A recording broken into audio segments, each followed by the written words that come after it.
Continent of Heyward, a large and vast land of unexplored mystery and intrigue. Long before the events involving our heroes, this continent was primed for the taking.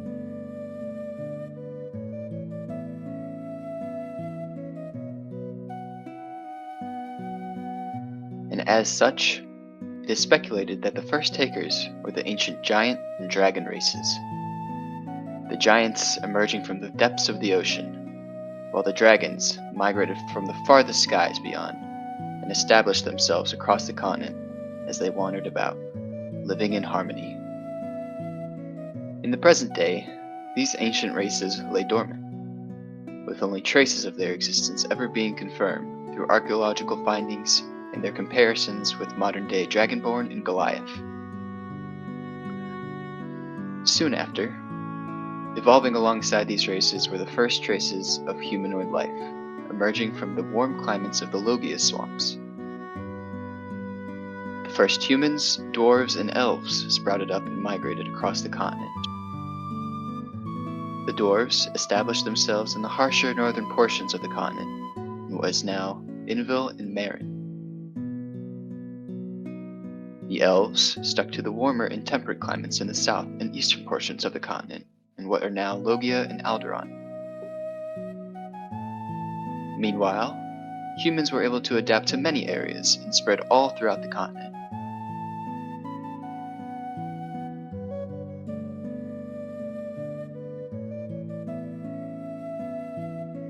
As these races continued to evolve, subspecies began to emerge. From the elves emerged Eladrins, Furbolg, Bugbear, and Satyr. From the dwarves came halflings and gnomes. The first real empire of the era was the dwarves, who occupied most of Marin, Inville, and Alderaan at one time. The dwarves' strong and indomitable spirits allowed them great strength individually and collectively as they grew to dominate the continent. The elves' history involved many issues of infighting and territorial squabbles, thus hindering their collective growth and success as a civilization, which would eventually see defeat to the Dwarven Empire. Meanwhile, humans organized themselves into more tribal societies, which spawned many different humanoid races based on the wide range of places that they ended up occupying. Eventually, the primary human species did find an area more permanent in the Hibana Marsh of Shinra, where the first semblance of organized human civilization would start.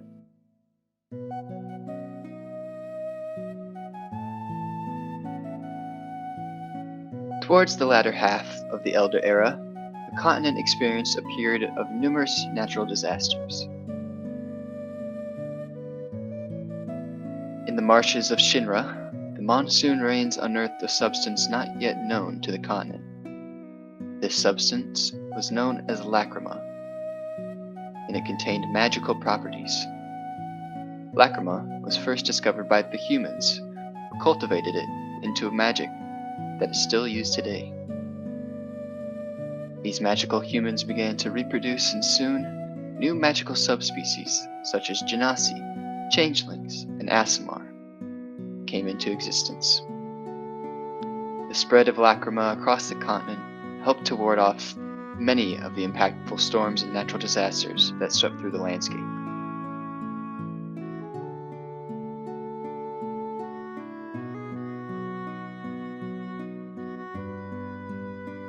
However, as the lacrima substance started to become more and more sought after, the fight to obtain some became more and more deadly. It seemed as though whenever a new major outcropping of lacrima appeared, a new civilization sprouted up around it as well. These groups used any number of methods to gain the advantage of accumulating as much magic as possible. This era was where the first traces of the countries we know today started from, as the playing field between races became level, and there was no longer one dominating force on the continent.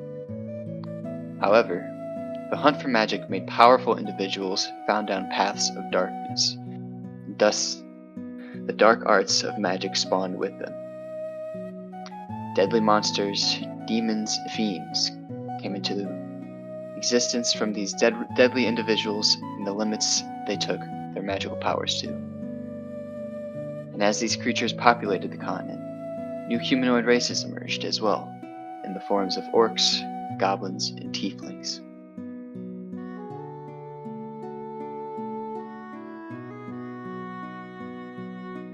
As conflict across the continent grew to an all-time high, down from the heavens descended a young angel by the name of Lucifero.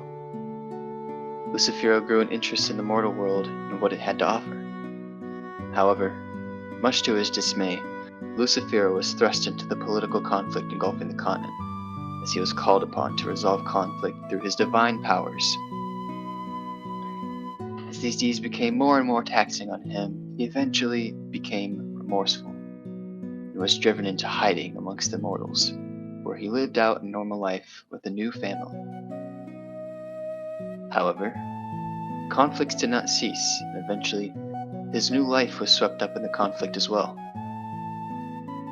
The young angel became distraught and angry, and this anger drove him to madness as he lashed out at the continent and his divine powers became corrupted. Together, the continent came to unite against this greater evil, and with some divine intervention from the heavens, they were able to seal Lucifero in hell through the construction of the Tower of Heaven, which acted as a magical barrier between the underworld and the mortal world.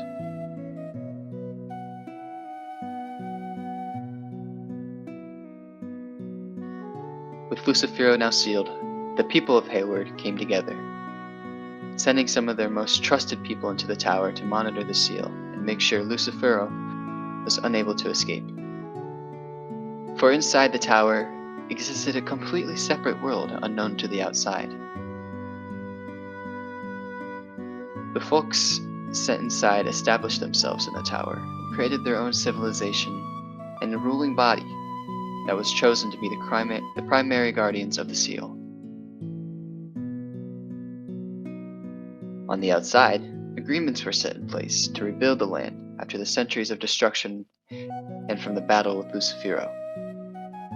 5 countries were established at the corners of the continent. These countries being the Shogunate of Shinra in the southwest, the Kingdom of Logia in the south, the Desert Kingdom of Marin in the northwest, the frigid country of Invil to the far north, and the forest country of Alderaan to the east. Meanwhile, the center of the continent surrounding the tower was left as neutral, unclaimed territory, known as No Man's Land.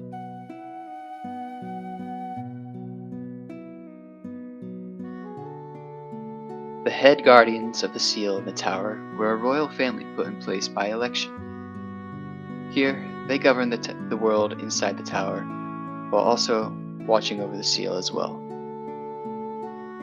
However, there were those who thought the family harbored too much power, and thus began to rebel. Numerous attempts at assassination failed. However, one such attempt saw blood spilled on a newly gifted cherry blossom tree.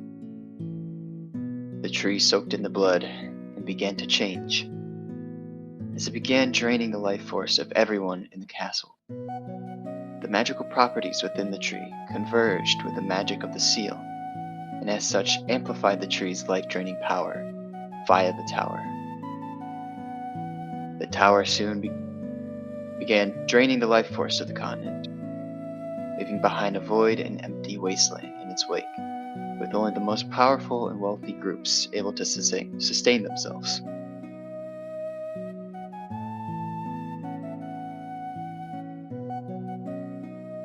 As the life force of the continent continued to dwindle slowly, the continent of Heyward experienced history repeating itself, as another angel, curious about the mortal world, ventured down. This angel went by the name of Seven, and through her powers, she was able to restore the land to its former self. Seven was worshipped across the continent for her deeds. However, she discovered that her triumphs were only temporary, as the signs of decay slowly began to return. And so, Seven ventured into the tower to hopefully answer the question as to why this was happening. Seven discovered the tree and its effects it was having, and decided to do some research about the tree. In her research, she determined that this tree was known as a Reaper Blossom, with only a few known cases ever being recorded in history. As she was examining the tree one day, the magic of the tree pulled her in. She began merging with the tree's trunk, where ultimately she was sealed within. Back outside the tower, however, the spread of the decay had paused, allowing the continent to continue on freely.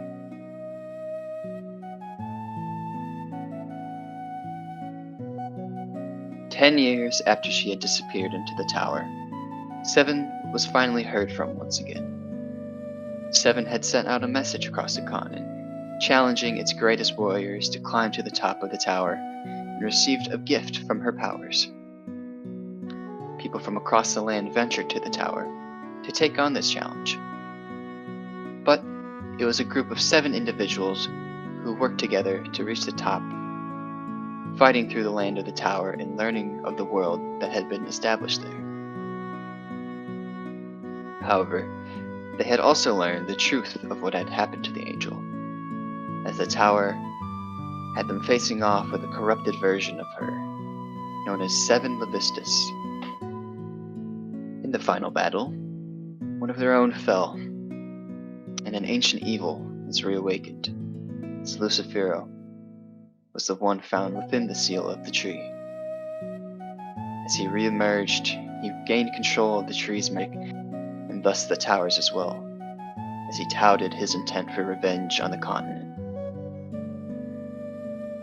And so, the group along with the defeated 7 were cast out of the tower and left stranded on what to do next. 7 and the party reconciled, and she explained the events between her and Lucifero that occurred in the tower, and the ultimate intent for sending out the challenge. 7 and the group decided to part ways for the time being, and she figured out what the next move should be. And now, the party has been called upon 6 months later. So, let's meet our heroes.